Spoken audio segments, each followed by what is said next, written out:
नमस्कार दोस्तों, सत्य सारथी में आप सभी का स्वागत है। सी वोटर के एक नए सर्वे ने भाजपा में सनसनी मचा दी है, खलबली मचा दी है। भाजपा के महारथी लोग जो अभी बहुत इतरा रहे थे, उछल रहे थे, खुश हो रहे थे, उन सब में इस समय बिल्कुल जो कहा जाता है ना भय का माहौल, वो भय का माहौल हो गया है। विचार विमर्श का जो प्रक्रिया है वो बहुत तेज हो गया है। ये बात हम बहुत पहले से कह रहे थे, तो कई सारे लोग ये कह रहे थे कि नहीं भैया ऐसा है कि आपको अभी ज़मीनी हकीकत की जानकारी नहीं है। नहीं है, ठीक है, थोड़ी नाराज़गी है, लेकिन ये बहुत डेंट नहीं करेगा। तो ऐसा है कि न तो हम एसी रूम में बैठ के रिपोर्टिंग करते हैं चाय की चुस्की लेते हुए, और न ही अवाल बवाल खबरों को देख के बस आपके सामने बता देते हैं। ज़मीन पे जो कुछ भी घट रहा है, जो कुछ भी हो रहा है, जो चीज़ें जैसे बदल रही हैं, मैं उसी को आपको बताता हूँ। यानी जो जनता की आवाज़ है, जो लोगों की आवाज़ है, वो ही कोशिश करता हूँ मैं कि आप तक पहुँचे। तो शुरू से ही मैं ये कहते आ रहा हूँ, ये यूजीसी अमेंडमेंट बिल लाया गया, ये पता नहीं सोच विचार के लाया गया या बिना सोचे समझे, बिना अच्छे से देखे इसको ला दिया गया, ये तो बस वही लोग जानेंगे जो इसको लेके आए हैं। लेकिन इसके आने के बाद से ही जिस तरीके से प्रतिक्रियाएं आ रही थीं, तो मैं पहले दिन से आप लोगों को बताते आ रहा हूं कि ये बिल भाजपा के लिए आत्मघाती होगा। मैं यहाँ तक कहते आ रहा था कि भाजपा ने पाँव पे कुल्हाड़ी नहीं, कुल्हाड़ी पे ही पाँव मार लिया है। तो नया जो सी वोटर का सर्वे आया है वो बता रहा है 64.8% लोग, 64.8% लोग सवर्ण, मैं सबकी बात नहीं कर रहा हूँ, 64.8% सवर्ण लोग ये मान रहे हैं कि ये जो यूजीसी अमेंडमेंट बिल लाया गया ये सवर्ण विरोधी है, ये सवर्णों को नुकसान पहुंचाने के लिए लाया गया है।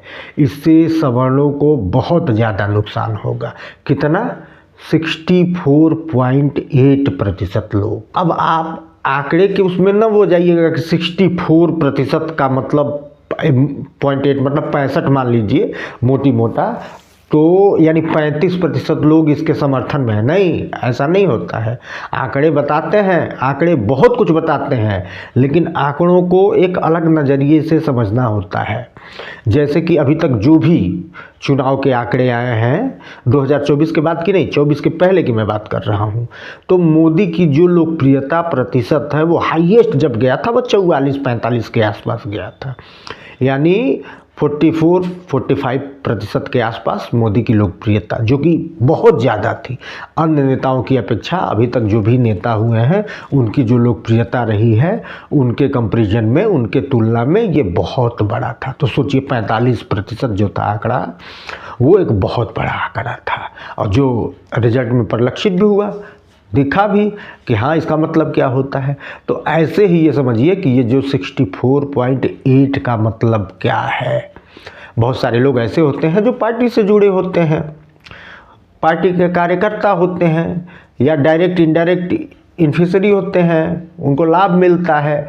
बहुत सारे लोग ऐसे होते हैं जो खुल के नहीं बोलना चाहते हैं किसी कारण से, या नहीं बोलते हैं।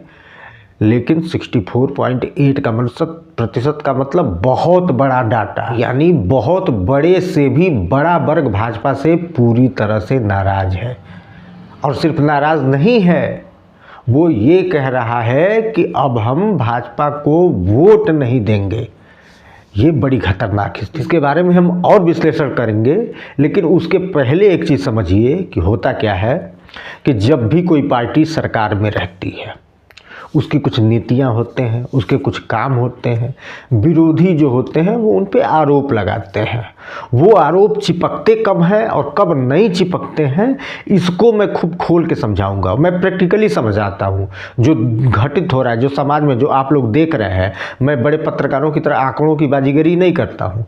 मैं क्लियर कट वही बात कहता हूँ जो जनता की आवाज़ है, या जो आम भाषा की चलन है, जिसे आम लोग समझते हैं, आम लोग कहते हैं, आम लोग अपने चर्चा में जिसका जिक्र करते हैं वो डाटा का जिक्र नहीं करते हैं कि फलाना इतना प्रतिशत, वो ठिकाना नहीं। जो आम लोग जिस भाषा में बात करते हैं मैं भी उसी भाषा में ही आपके सामने उन चीज़ों को बात कर रहा था कि आरोप चिपकते कब हैं और चिपकते कब नहीं हैं। तो ये सवर्ण आबादी जो है वो भले कम हो, छोटी हो, थोड़ी हो, लेकिन नैरेटिव बनाने में ये आज भी नंबर 1 पे है। मीडिया में ले लीजिए, यूट्यूब में ले लीजिए, फेसबुक में ले लीजिए, इंस्टाग्राम में ले लीजिए, जो भी सोशल साइट्स है उसमें ले लीजिए, चट्टी चौराहे पे ले लीजिए, मार्केट में ले लीजिए, ऑफिसों में ले लीजिए। तो ये समाज जो है वो मुखर है, वो नैरेटिव बनाता है। तो जब भी भाजपा पे, मोदी पे कोई आरोप लगता था तो ये वर्ग मुखर होके उसको काटने के लिए भाजपा के पक्ष में दलीलें देता था। इसका फ़ायदा मोदी और भाजपा को ये होता था कि कोई भी आरोप मोदी पे चिपक नहीं पाते थे। लोग उसके बारे में सोचने लगते थे, समझने लगते थे। जैसे चौकीदार चोर है, राफेल में घोटाला, या ऐसे बहुत सारे कई सारे उदाहरण हैं जो विपक्षियों ने आरोप लगाए, लेकिन वो कोई भी आरोप जाके चिपका नहीं। क्यों नहीं चिपका? इसके पीछे सबसे बड़ा कारण यही है कि ये जो सवर्ण आबादी है और उसमें भी फ्रीलांसर, यानी जो पेड नहीं है, ऐसा नहीं है जो आईटी सेल के, हालांकि सबको कह दिया जाता है कि अरे ये आईटी सेल के हैं, पता नहीं उसमें से कितने लोग भाजपा के सदस्य ही नहीं है, कितने के अधिकतर 90% लोग वो भाजपा के सदस्य भी नहीं है। कह दिया जाता है कि आईटी सेल के हैं, लेकिन वो फ्री में बिना किसी स्वार्थ के एक विचारधारा के लिए, एक विचारधारा के आधार पे उनकी विचारधारा उस पार्टी से मिलती है, वो मोदी को पसंद करते हैं। इस वजह से जो भी मोदी पे आरोप लगते थे उसको वो काउंटर करते थे, वो चिपकने ही नहीं देते थे उस नैरेटिव को। तो ये एक बहुत बड़ा नुकसान भाजपा ने कर लिया है कि वो लोग बैकफुट हो गए हैं, वो लोग पीछे हो गए हैं। अब मोदी पे जो भी आरोप आएंगे उसका सामना मोदी की जो पेड आईटी सेल है, जो एकदम निखट्टू है, मैं तो ये मान रहा हूँ कि कुछ भी नहीं, उनको ट्वीट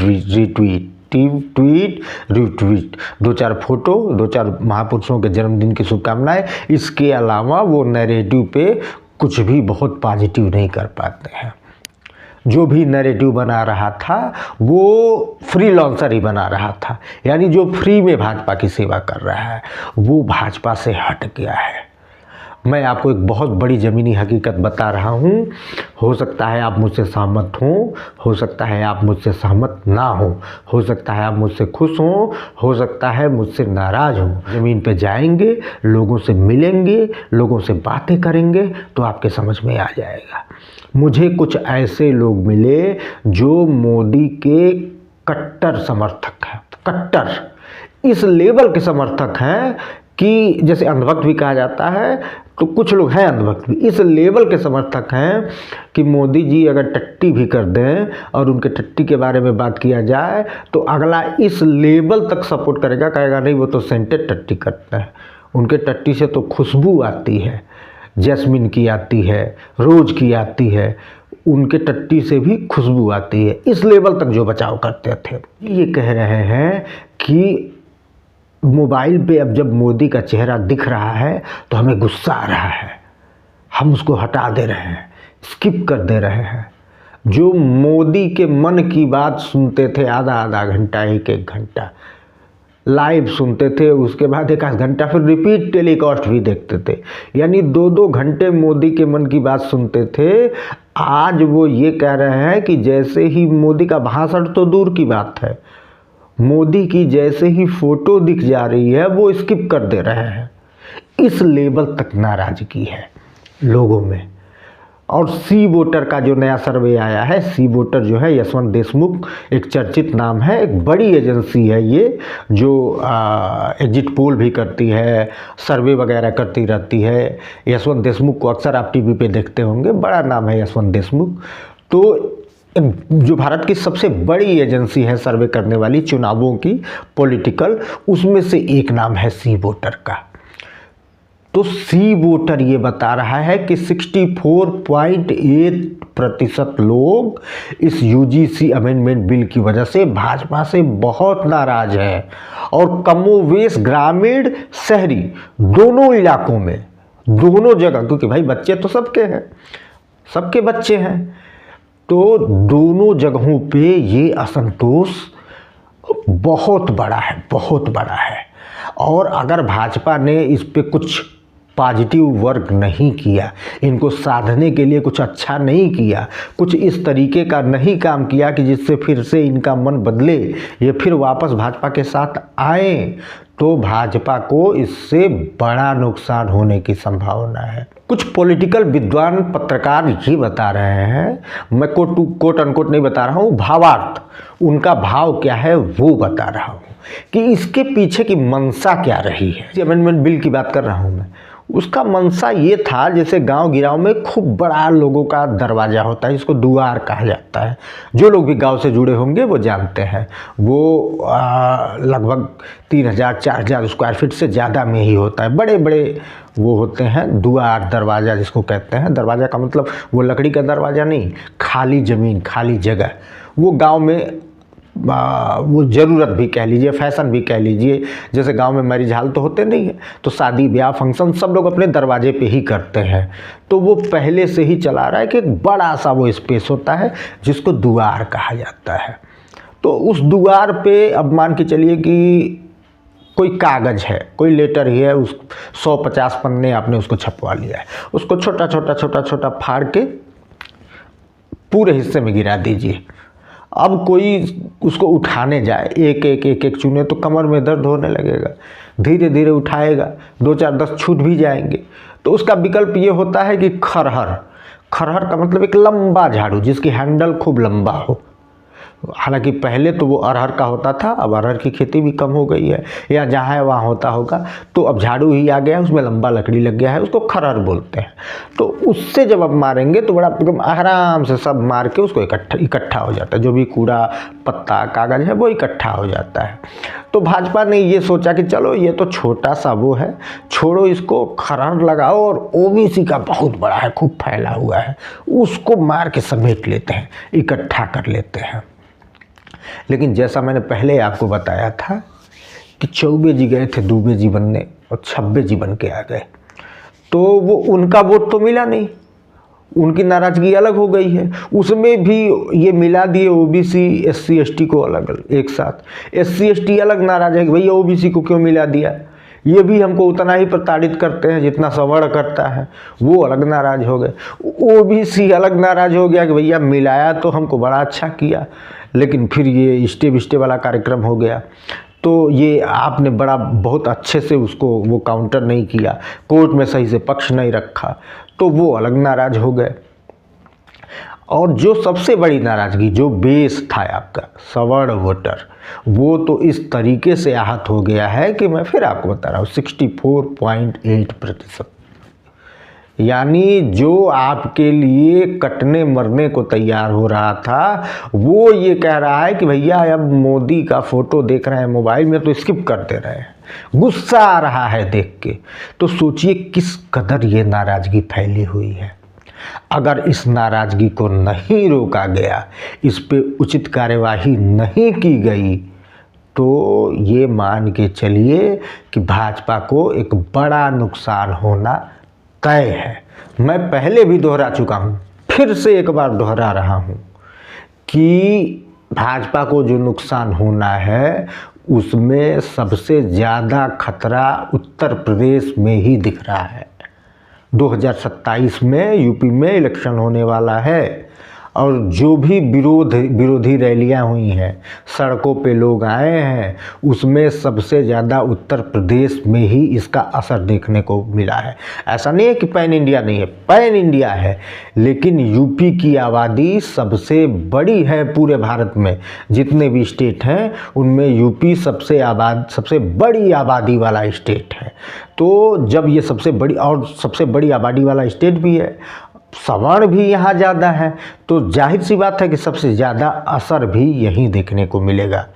तो जो 2027 का चुनाव आने वाला है उस पे अगर उसके पहले तक ये अच्छे से डैमेज कंट्रोल नहीं किया गया तो इसके परिणाम बड़े भयानक हो सकते हैं भाजपा के लिए।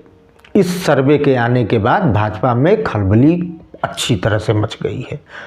उसके जो भी रणनीतिकार हैं, कई सारे उसके अंश जो हैं आके अनाप शनाप भी बोल रहे थे मीडिया पे या बैलेंस करने की कोशिश कर रहे थे, वो अब बैलेंस करने की कोशिश से हट के अब गंभीरता से जो मैं अंदर की खबरें आपको बता रहा हूँ कि वो जुट गए हैं कि वो उस तरकीब पे आ रहे हैं, उस तिगड़म पे आ रहे हैं कि कुछ भी करके इस डेंट को ख़त्म करना है। उनके भी समझ में आ रहा है कि अगर इस डेंट को ख़त्म नहीं किया गया तो भाजपा के आगे के रास्ते बड़े पथरीले, बड़े कंकरीले हो जाएंगे। और अभी तक जो उनके रास्ते में फूल ही फूल बिछे मिलते थे, तो अब उनके रास्ते पे कांटे ही कांटे मिलेंगे, जिस पे चलना उनके लिए बड़ा दुष्कर होगा। तो वीडियो को लाइक करिए, शेयर करिए, चैनल को सब्सक्राइब करिए और हमारे साथ जुड़े रहिए, बने रहिए। की खबर, सच्ची खबर, खबरों के अंदर की खबर को जानने के लिए बने रहिए हमारे साथ।